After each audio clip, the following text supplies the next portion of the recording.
I like to apply what I've seen and experienced from video games to real life in terms of outlook and organizing and such, because believe it or not, you can actually learn things from video games. So I had ChatGPT make for me this life quest log that has main quests in terms of what I really want to do, side quests, and I guess you could categorize them into different side quests from there. So, for example, I really like the Spider-Man PS4 game from 2018. You have the main quests, which follow the basic story, and then you have side quests, different kinds of them that pop up throughout. So,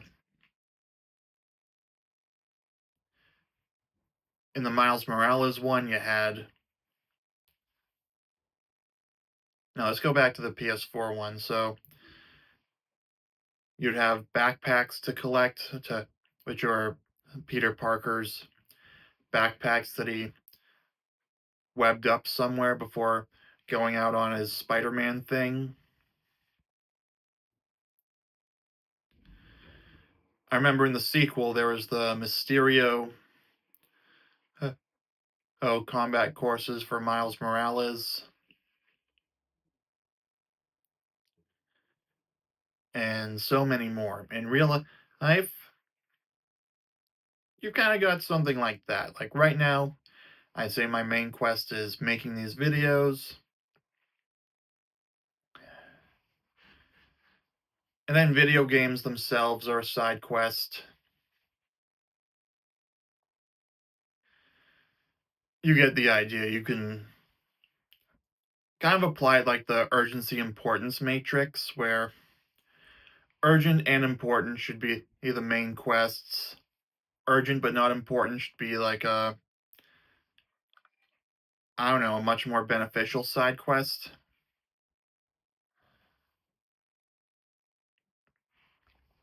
And then important but not urgent can be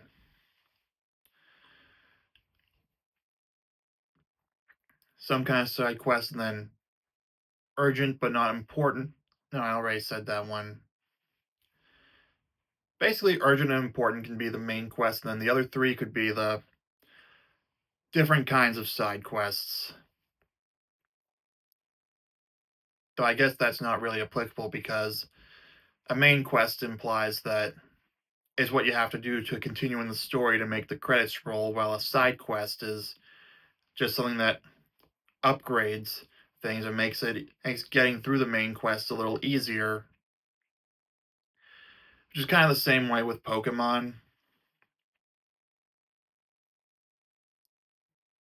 You can do some training grinding to get your Pokemon levels up so that you have better odds against the next gym leader or the Elite Four or the champion.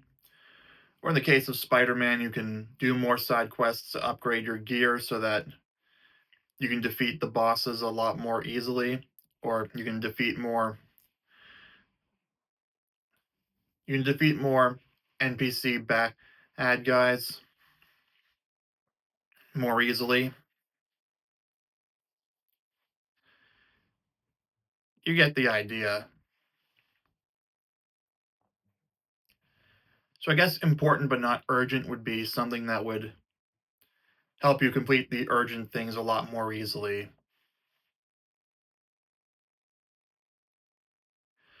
And then when I go out,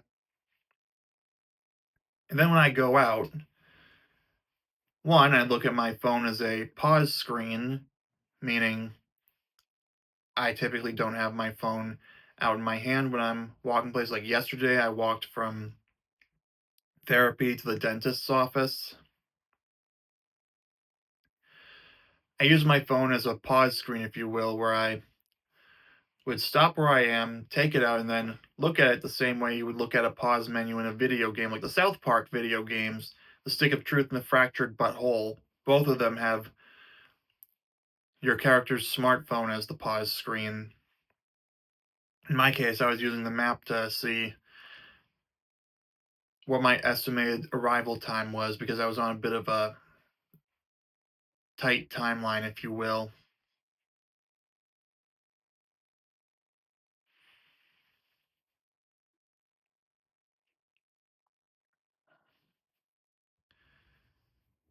So yeah, there's that.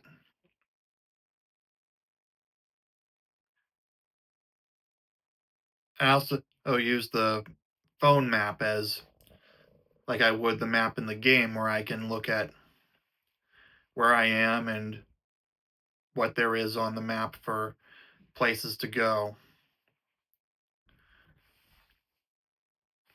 In terms of mimicking fast travel, Uber is pretty much the closest you can get to fast travel, which is then limited by how much money you have and what time it is, like what the fares are during the day and such. So I could have chosen to use some money to get to the dentist office a lot faster, which would have been the fast travel point.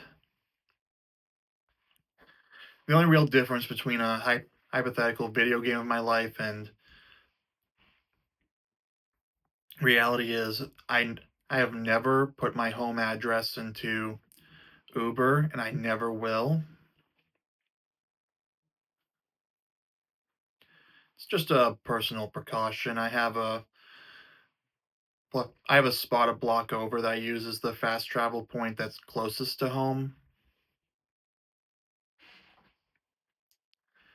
I'm not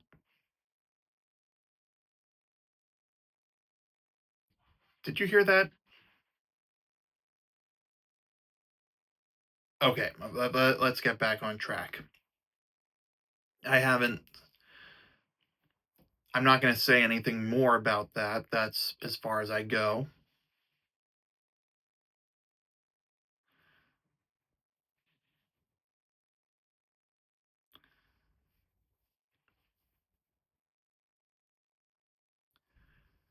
But yeah, I think you get the idea. Uber's pretty much real world fast travel.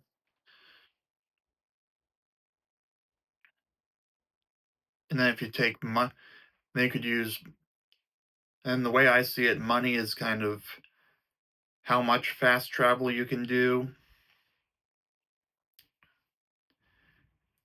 And obviously, money as in the same way of any video game. If you've played an open world game like Horizon Zero Dawn Forbidden West with the metal shards that they used as currency in the game, you know what I mean. Or Pokemon, again, you you earn whatever their currency is. I don't know what the currency is named in the game. But yeah, you have money that you can earn from Pokemon battles and selling rare treasures. I really wish that life were a little more like a video game and that I could come across there were treasures that I could sell. That would be really cool. I guess you could say that eBay or Facebook Marketplace are like that, but it's not as easy. And I actually don't know of any pawn shops that I could track down easily anyway.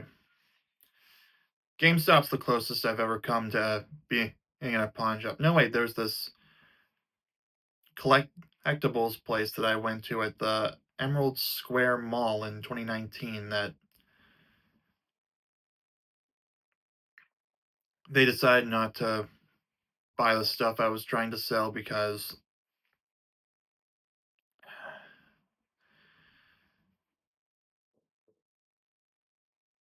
I remember the guy said he felt like it wouldn't be, he'd feel like he wasn't giving me enough for them.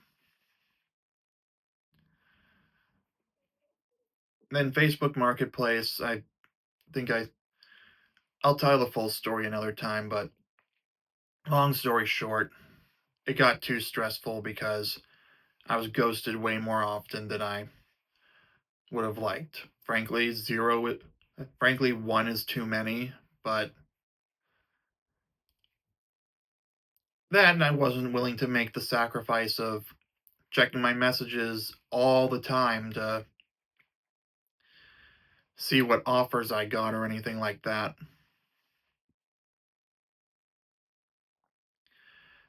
Actually, this time last year, was trying to use selling on Facebook Marketplace as my thing for YouTube. Like for a vlog channel, I was but the thing is, I can't exactly just I don't know how many of the people who buy from me would want to be on camera or contribute to it. It's not like Pawn Stars where I'm pretty sure they just set up a set and then they kind of ham it up for the camera. You get the idea.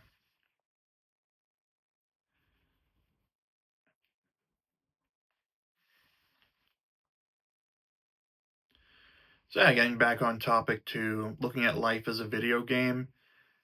Yeah, just a fun thing I like to do. To sum up,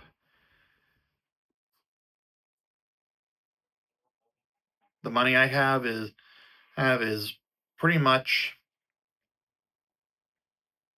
like any sort of game currency, like in Pokemon, Horizon, or any other game where you can and get currency in game and then buy it. I'm talking about single player games, not microtransaction ridden garbage. You have fast travel options in the form of rideshare shares, or if you drive, you could argue that I would argue that driving would be like a mini game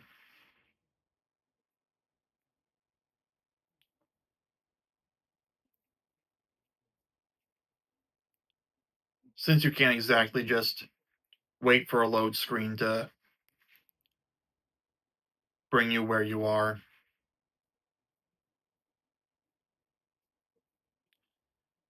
Or I guess in the case of using Uber as a fast travel option, the load screen would be kind of like the Spider-Man subway scene in Spider-Man PS4 because the subway stations are used as fast travel points.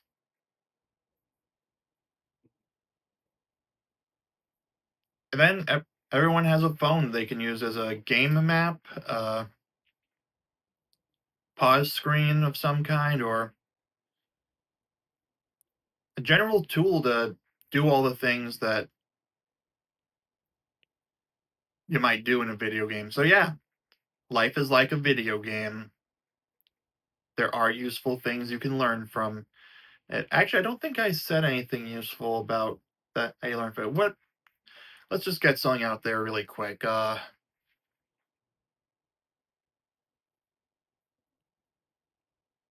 Time management, resource management. There, that's something. So I'm gonna leave it here for the video. Give this comment down below. Oh, how you can compare real life to video games.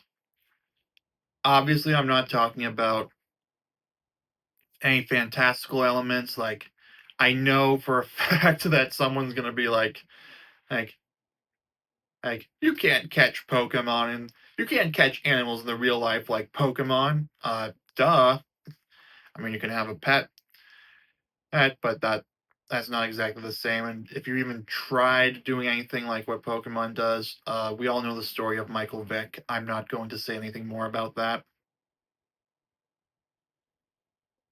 I mean, oh, actually, hey, sometimes when I see an interesting sight, I'll pause and take a photo of it, and that feels kind of like Pokemon Snap when it's wildlife. Give this video a like, subscribe for daily videos, and I will see you soon.